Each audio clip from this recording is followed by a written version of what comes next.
Une bagnole d'occasion qui coûte plus cher qu'une neuve. L'immobilier qui fait plus 168% en à peine un an. Et une inflation qui crève le plafond des 85%, ça vous semble pas complètement dingue? Surtout quand on réalise que ce n'est pas le résultat d'une guerre, d'un coup d'État ou d'un effondrement total. Tout ça s'est produit dans un pays qui continuait à afficher de la croissance, à exporter et à créer de l'emploi. La Turquie ne s'est pas crachée, au contraire. Son PIB grimpait, les usines tournaient à plein régime, et le gouvernement criait sur tous les toits que son nouveau modèle économique était un triomphe. Mais alors, pourquoi ce même pays a-t-il été forcé de cramer 30 milliards de dollars de ses réserves en seulement 5 mois? Pourquoi les propriétaires immobiliers, les détenteurs de terres, de devises et de crédits bradés s'en mettaient plein les poches pendant que la classe moyenne voyait son épargne partir en fumée, disant adieu au rêve d'acheter un appart un jour? Comment l'argent magique, censé bâtir de nouvelles usines, a fini par inonder le béton, l'or et les bagnoles? Et pourquoi Erdogan a-t-il pris le risque de jouer l'économie de tout un pays au casino, juste pour prouver à la terre entière que les économistes racontaient des conneries? Dans cet épisode, on va décortiquer comment le miracle économique a totalement aveuglé Erdogan.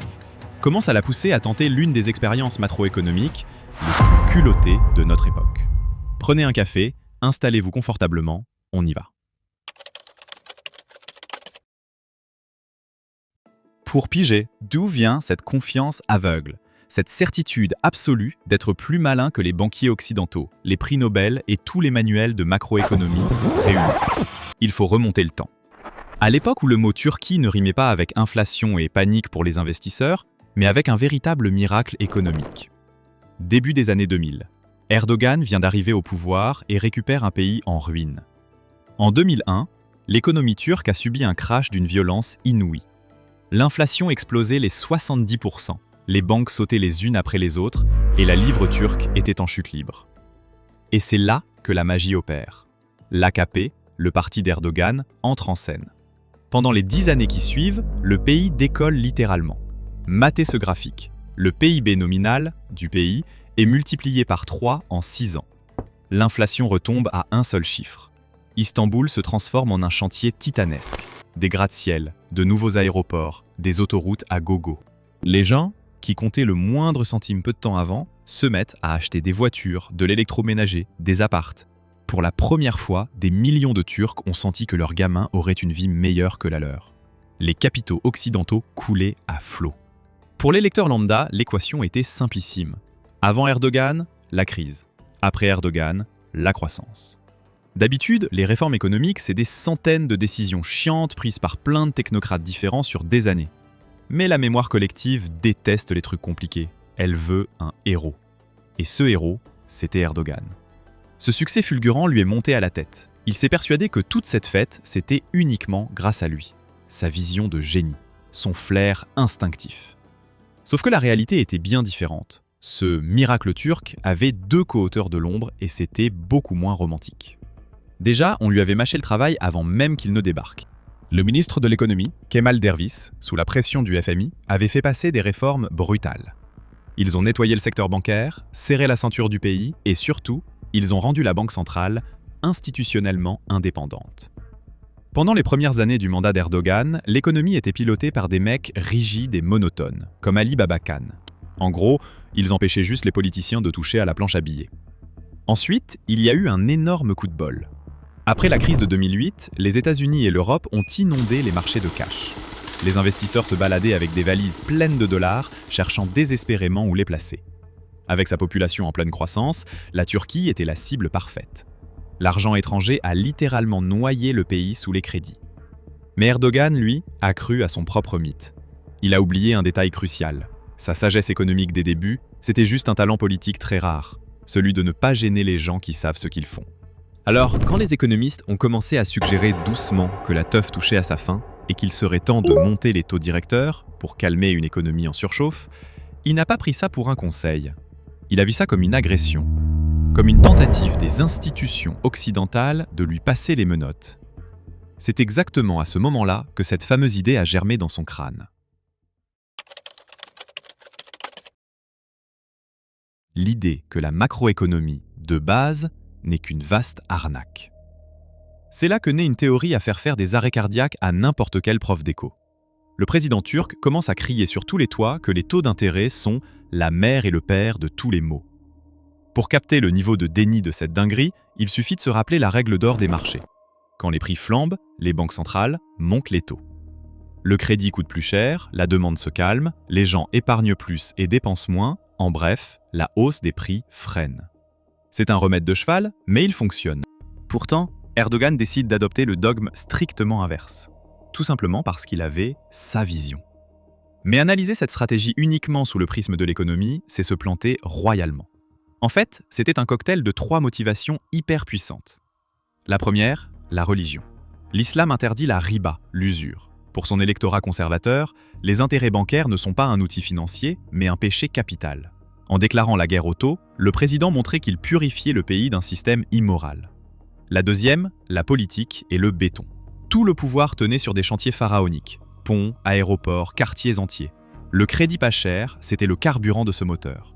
Des taux élevés auraient paralysé les grues, mis des millions d'électeurs au chômage et tué le mirage de la prospérité pile avant les élections. Et la troisième, la géopolitique. Les taux élevés étaient perçus, très premier degré, comme un outil du colonialisme financier occidental. Pourquoi payer des rendements monstres à des spéculateurs étrangers juste pour qu'ils parquent leurs dollars dans les banques turques? Sauf que, pour tester ce délire sur toute une économie, il fallait d'abord faire sauter le système de sécurité. La première vraie fissure est apparue en 2018. À ce moment-là, ça faisait déjà des années que la Turquie carburait au crédit bradé, aux chantiers agressifs et aux capitaux étrangers. Bilan, la lire avait perdu plus de 40% de sa valeur et l'inflation commençait à péter les plombs. Les économistes hurlaient à l'intervention d'urgence. Mais le pouvoir politique s'entêtait. Selon eux, les taux élevés étaient la source de l'inflation, pas son antidote. En septembre 2018, la Banque centrale tape du poing sur la table, défie le système et claque un taux à 24%.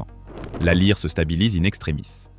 Mais le clash entre le président et la Banque centrale, lui, est acté. À l'été 2019, le boss de l'institution, Murat Çetinkaya, est viré avant la fin de son mandat. Et même après ça, trouver un pantin docile pour diriger la banque n'a pas été immédiat. Les 2 années suivantes, 2 autres directeurs sautent. L'un ne baissait pas les taux assez vite, l'autre, Nassi Akbal, a eu l'audace de les remonter à 19%. Et s'est fait lourder 2 jours plus tard. Il aura fallu attendre le printemps 2021 pour voir arriver Shahap Kafcioglu à ce poste. Un type qui affirmait publiquement que les taux élevés dopaient eux-mêmes l'inflation. Le dernier garde-fou venait de sauter. La voie était libre pour une expérimentation grandeur nature sur tout le pays. Le plan d'attaque semblait en titane. Des taux bas vont booster les investissements. Ces investissements vont relancer la production va créer des emplois, une lire faible va doper les exportations feront rentrer des devises, ces devises vont stabiliser le taux de change, et l'inflation finira par se casser la figure toute seule. Si cette dinguerie avait marché, ça aurait inventé un nouveau modèle économique. Mutant, capable d'exploser tous les standards mondiaux. Mais en quelques semaines, le verdict est tombé. Le marché avait capté l'expérience d'une manière totalement différente. Le 23 septembre 2021, la Turquie lance officiellement une expérience économique inédite pour un pays de cette envergure. La logique du gouvernement tenait sur un post-it. Avec des crédits donnés, les boîtes vont investir en masse, la production va exploser, les emplois vont pleuvoir, et une monnaie flinguée rendra le Made in Turkey hyper attractif à l'étranger. Les exportations devaient ramener du dollar, effacer le déficit commercial, stabiliser la lire et faire fondre l'inflation naturellement. Les premiers mois, on aurait presque pu croire que cette théorie fonctionnait. Les usines croulaient sous les commandes, les exportations crevaient les plafonds, les touristes s'offraient des vacances au rabais et l'économie continuait de gonfler. Fin 2021, le PIB affichait un bond de 11,4%, l'un des meilleurs scores mondiaux. Sauf que ces 11,4% cachaient un gros loup. L'économie surfait simplement sur le rebond post-Covid. Elle carburait au reste des stimulus de 2020 et au réveil fulgurant de la demande mondiale. N'empêche, pas de crash en 2022 non plus. Le PIB prend encore 5,5%. Le chômage recule, près de 2 millions de personnes trouvent un taf. Le système avait ses gagnants, et ils étaient évidents. Les rois du pétrole dans cette histoire, c'étaient les grands groupes, les exportateurs et les magnats du BTP.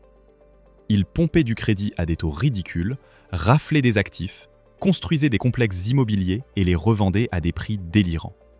L'inflation se chargeait de pulvériser leurs vieilles dettes. Tous ceux qui avaient eu le temps de convertir leur lire en devise forte ou en pierre ont raflé la mise. Pour les mecs avec un accès open bar au capital, c'était le jackpot du siècle. Mais cette euphorie s'est heurtée à un mur mathématique. Le hic, et il est fondamental, la Turquie ne pompe ni son propre pétrole, ni son gaz, et n'a pas de réserve infinie de matières premières. Quand la monnaie s'est mise à faire du base jump, le coût des importations est parti sur la lune. Pour qu'une usine turque couse un t-shirt et l'exporte, elle devait d'abord acheter une machine étrangère, des colorants étrangers, et payer son électricité produite avec du gaz importé. Le tout payable cash en devises fortes. L'illusion s'est fracassée en un éclair. Les coûts de production ont flambé si vite que fabriquer quoi que ce soit est devenu mathématiquement suicidaire. On nageait en plein absurde. Une usine vendait un lot pour 1 million de lire, affichait un joli bénéfice sur le papier, mais au moment de racheter la matière première pour le run suivant, la facture tapait les 1,5 million. Le business était piégé. Pour ne pas mettre la clé sous la porte, il fallait reprendre des crédits en boucle et s'enfoncer toujours plus dans le rouge. Plus la lire se crachait, plus les Turcs fuyaient le cash comme la peste. Appart, bagnole, or, terrain, tout devenait un coffre-fort de fortune. En pleine panique monétaire, la demande a explosé en vol. Rien qu'en décembre 2021, les ventes immobilières ont fait plus 114%. Mais cette frénésie avait une date de péremption. Pourquoi ? Parce que l'immobilier est parti en orbite, devenant intouchable pour le commun des mortels. Les chiffres donnent le vertige. Selon la Banque centrale, fin 2022, les prix des appartements avaient pris 167,8% en une seule année. Matez ce graphique pour capter le niveau du délire. Et on ne parle pas juste de compenser l'inflation. Même en valeur réelle, une fois la hausse générale des prix déduite, la pierre avait pris près de 59%. Sur le papier, les proprios devenaient riches à la vitesse de la lumière. Le mec qui avait sécurisé un crédit IMO bradé touchait le gros lot. Son appart prenait une valeur de dingue pendant que l'inflation cramait sa dette à la banque. Mais pour la famille qui galérait à épargner pour un apport, c'était l'enfer sur terre. Les salaires étaient largués face au prix du mètre carré, les économies s'évaporaient et le rêve de devenir proprio se désintégrait sur place. Cette politique de l'argent magique a littéralement coupé le pays en deux. Ceux qui avaient déjà du patrimoine et accès au crédit protégeaient leurs magots et amassaient des fortunes. Ceux qui vivaient de leur salaire et louaient leur appart réglaient l'addition via des loyers astronomiques. Le plan d'origine prévoyait que l'argent pas cher serve à bâtir des usines. En réalité, les gens, totalement dégoûtés de la monnaie locale, ont préféré injecter tout ce cash dans le béton. Une usine, ça se construit, ça se lance, il faut trouver des clients. Un appart, lui, prend de la valeur dès le lendemain matin à 8 h. Cet instinct de survie en mode panique a fini par contaminer le marché automobile. On a atteint un niveau de folie tel que les voitures d'occasion se vendaient plus cher que les neuves. Comment c'est possible ? Très simple. La caisse neuve au prix catalogue n'existait qu'en photo JPEG sur le site du concessionnaire. Il n'y avait rien en vitrine, il fallait attendre des mois, et au moment de la livraison, le prix avait forcément muté. La caisse d'occasion, par contre, tu pouvais repartir avec dans la seconde. En gros, l'acheteur lâchait une prime monumentale de sa poche juste pour l'avoir tout de suite et sauver son épargne de l'inflation. Les scalpers dévalisaient les véhicules neufs pour les flipper instantanément avec des marges de porc. La spéculation a pris de telles proportions que l'État a dû y aller à la hache. Le gouvernement a pondu la règle des 6 mois et 6000 km, une interdiction pure et simple de revendre des voitures neuves dans la foulée, et s'est mis à balancer des amendes à plusieurs dizaines de millions de lire pour les prix abusifs sur les sites d'annonces. Dans une économie normale, une bagnole perd de sa valeur à l'instant où ses pneus quittent le concessionnaire. Dans la Turquie, sous stéroïdes expérimentaux, elle avait déjà pris de la valeur le temps que tu marches jusqu'au parking avec tes clés.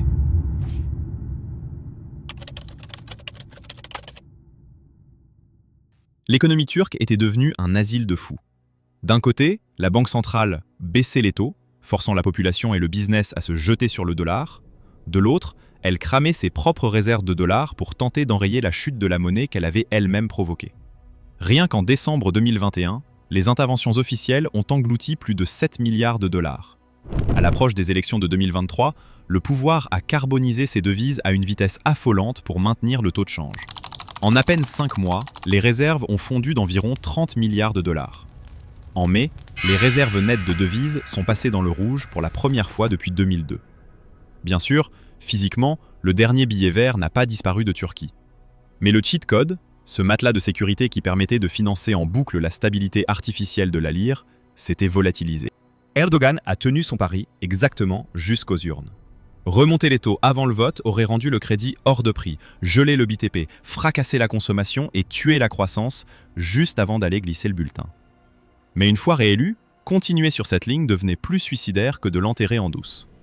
Dès juin 2023, le taux a été violemment rehaussé de 8,5 à 15%, avant de poursuivre son ascension stratosphérique. L'expérience s'est achevée sans le moindre mea culpa officiel. Personne n'a pris un micro pour avouer que la théorie s'était plantée. Les politiciens ont juste discrètement réactivé les taux classiques et élevés, pile au moment où la caisse n'avait presque plus de dollars pour éponger les taux bas. La Turquie a effectivement esquivé le crash immédiat, mais pour sauver les apparences de la croissance, elle a sacrifié l'essentiel, la stabilité de sa propre monnaie. Et elle a découvert un truc glaçant. Une économie peut continuer de grossir sur les graphiques pendant que sa population, dans la vraie vie, s'appauvrit de jour en jour. Cette expérience aura été la masterclass de macroéconomie la plus chère de l'histoire moderne. Les lois des mathématiques n'en ont rien à foutre des décrets politiques. Et c'est toujours la société qui paye la facture quand on essaie de les contourner. Si ce décryptage vous a plu, abonnez-vous, lâchez un gros pouce bleu et dites-moi en commentaire quelles autres décisions économiques vous voudriez qu'on passe au scalpel dans les prochaines vidéos. Ciao!